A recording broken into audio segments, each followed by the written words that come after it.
मेरी शादी को 2 महीने ही हुए थे और मेरी डिलीवरी का समय हो गया। मेरी शादी होकर बस 2 ही महीने हुए थे और अचानक मेरे पेट में दर्द उठा। मेरी सास मुझे डॉक्टर के पास ले गई और चेकअप के बाद डॉक्टर ने जो कुछ बताया उसे सुनकर मुझे अपने कानों पर विश्वास ही नहीं हो रहा था। डॉक्टर ने कहा, इनकी डिलीवरी का समय आ गया है, इन्हें जल्द ही डिलीवरी रूम में ले जाना पड़ेगा। मुझे तो लगा कि यह सुनकर मेरा पति मुझे तलाक दे देगा, लेकिन उसने तो मेरे हाथों में हाथ लेकर कहा, चिंता मत कर, सब कुछ ठीक होगा।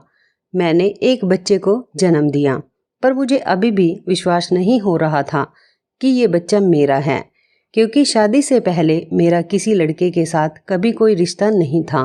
मैं उस बच्चे को बिल्कुल भी अपने पास नहीं लेती थी, पर हैरानी तब होती है जब मेरी सास रोते हुए मुझसे माफ़ी मांगती है। उनके ऐसे बर्ताव को जानने के लिए मैंने एक दिन उनके फ़ोन से अपने पति को मैसेज किया और उन्होंने जो रिप्लाई दिया उसे पढ़कर तो मैं बेहोश ही हो गई। दोस्तों, मेरा नाम अंजलि है। मैं दिखने में बिल्कुल भी सुंदर नहीं थी। आंखों के चारों तरफ काले घेरे साफ नजर आते थे। बाल थोड़े थोड़े सफ़ेद हो गए थे। मैं थोड़ी मोटी भी थी और एक पैर से लंगड़ा कर चलती थी।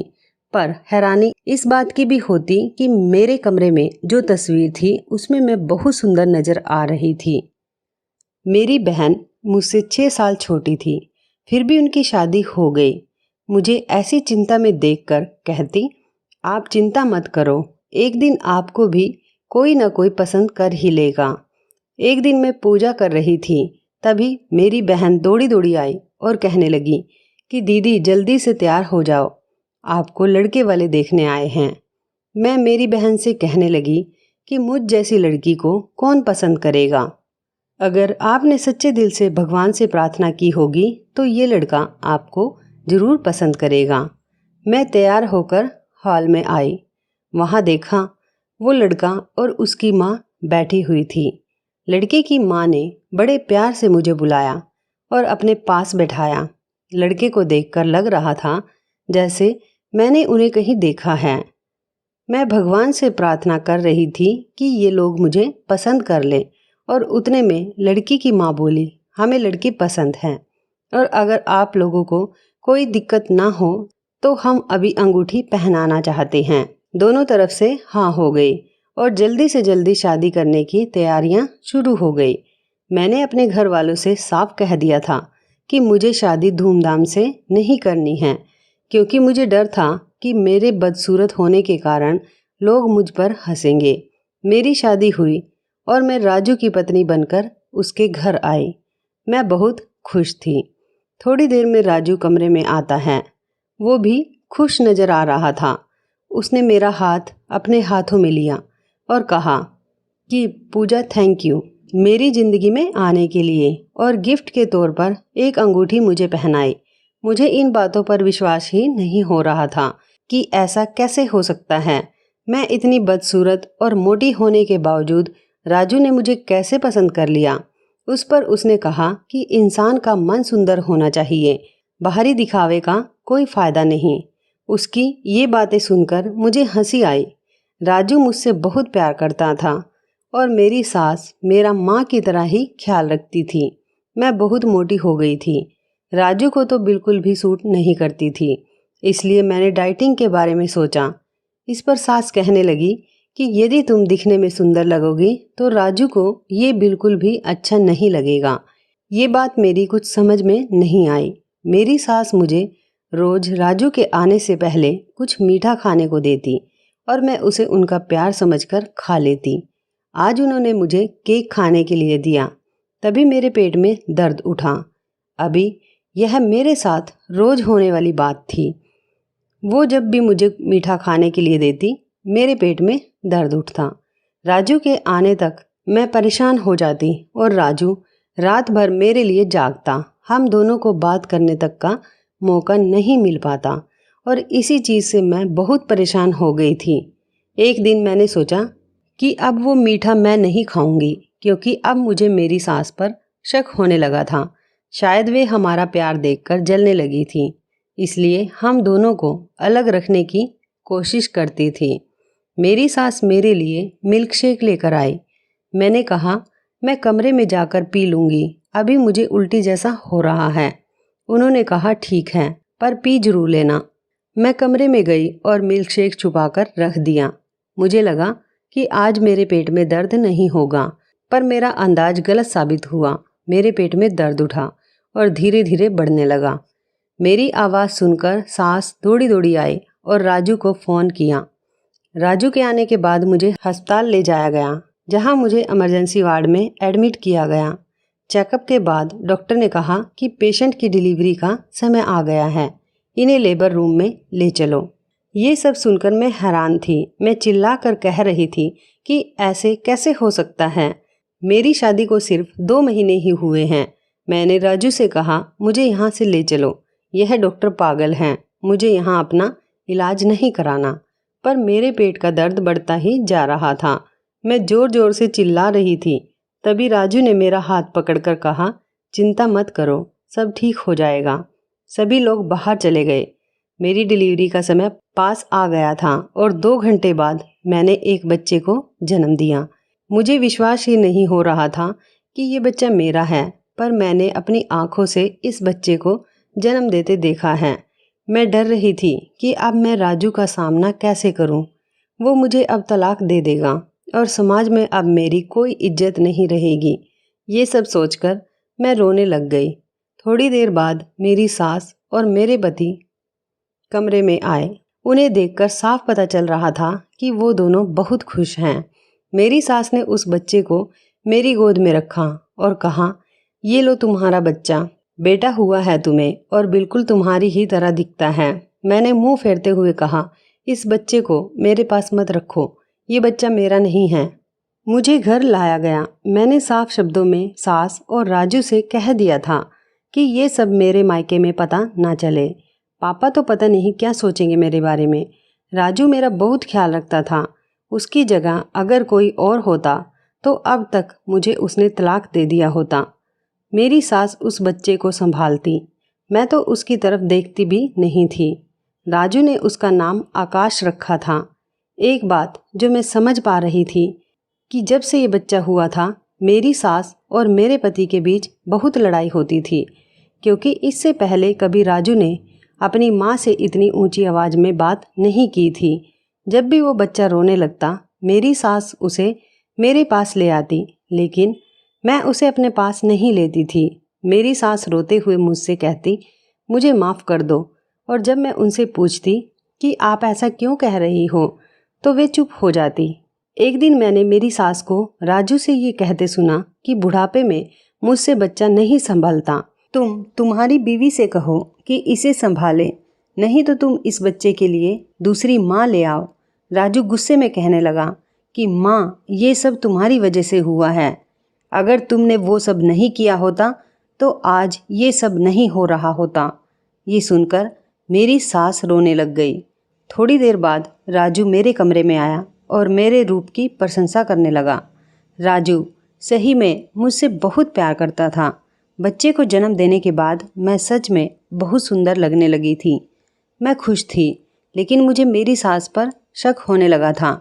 मुझे लगने लगा था कि मेरी सास जो मुझे रोज़ मीठा खाने के लिए देती थी, उसी की वजह से मुझे यह बच्चा हुआ है, क्योंकि जब से मुझे ये बच्चा हुआ था, उन्होंने मुझे मीठा देना बंद कर दिया था। राजू ने अब बच्चा संभालने के लिए एक मेड रख ली। वो दिन भर बच्चे की देखभाल करती थी। एक दिन वो मुझसे बोली, दीदी, आपकी सास पागल है क्या? क्यों, क्या हुआ? आप जब सो रही थी तब वो आपके पैरों के पास बैठकर रो रही थी और आपसे माफ़ी मांग रही थी। मैं यह सुनकर शांत हो गई, पर मेरा शक अब और ज़्यादा गहरा हो गया था। ज़रूर उन्होंने ऐसा कुछ किया था जिससे कि मैंने 2 ही महीने में बच्चे को जन्म दे दिया था। ये सब सोचकर मेरा सिर फटने लगा था। एक दिन रात के समय मैं पानी पीने के लिए किचन में जा रही थी, तब मैंने राजू और मेरी सास को बात करते हुए सुना। राजू कह रहा था कि मुझे लोगों की परवाह नहीं, मैंने दूसरी शादी की। हाँ, और मैं उसे अपनी जान से भी ज़्यादा प्यार करता हूँ। मैं उसके बिना नहीं रह सकता। राजू की बातें सुनकर मानो किसी ने खौलता हुआ तेल मेरे कानों में डाल दिया। मैं अपने कमरे में आकर बैठ गई। थोड़ी देर बाद राजू कमरे में आया और मुझसे कहने लगा कि थोड़ी देर पहले तो तुम्हारा मूड ठीक था, अब क्या हो गया। राजू की दूसरी शादी की बात मुझे अंदर ही अंदर खाए जा रही थी, पर मैं चुप थी। मैंने राजू से नींद की गोली मांगी और मैं गोली लेकर सो गई। मैं सुबह उठी तो राजू ऑफिस जा चुका था और पता नहीं क्यों मेरा बहुत सिर दर्द कर रहा था।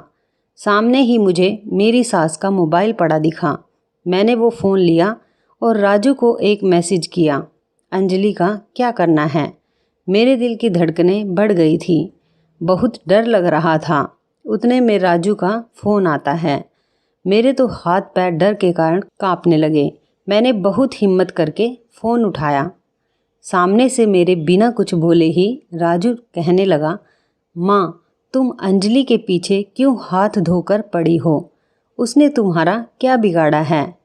मैंने अपनी मर्जी से उससे शादी की है, तुम्हें पता है ना। 2 साल पहले मैंने अपनी मर्जी से अंजलि से लव मैरिज की थी। तुम्हारा कहना था कि मैं तुम्हारी पसंद की लड़की से शादी करूं और उसी कारण मैंने अंजलि से कोर्ट मैरिज की थी। जब वह दुल्हन बनकर हमारे घर आई, तुमने हम दोनों में गलतफहमी लाने की कोशिश की, हमें अलग करने की कोशिश की, और जब इतना करने पर भी हम अलग नहीं हुए तो तुमने अंजलि के साथ इतना बड़ा हादसा करने की कोशिश की ताकि उसकी मौत हो जाए। तुम इतनी कठोर कैसे हो सकती हो माँ।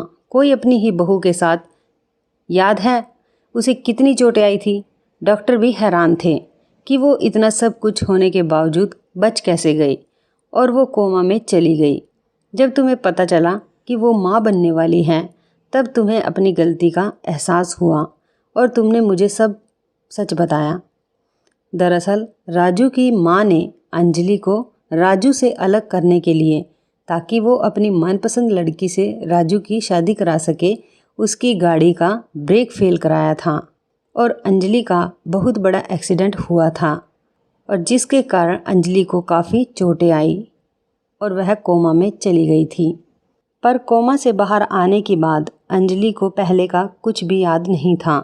उसे तो यही लग रहा था कि उसकी अभी तक शादी ही नहीं हुई है और इसलिए उसके माँ बाप उसे ले गए हैं।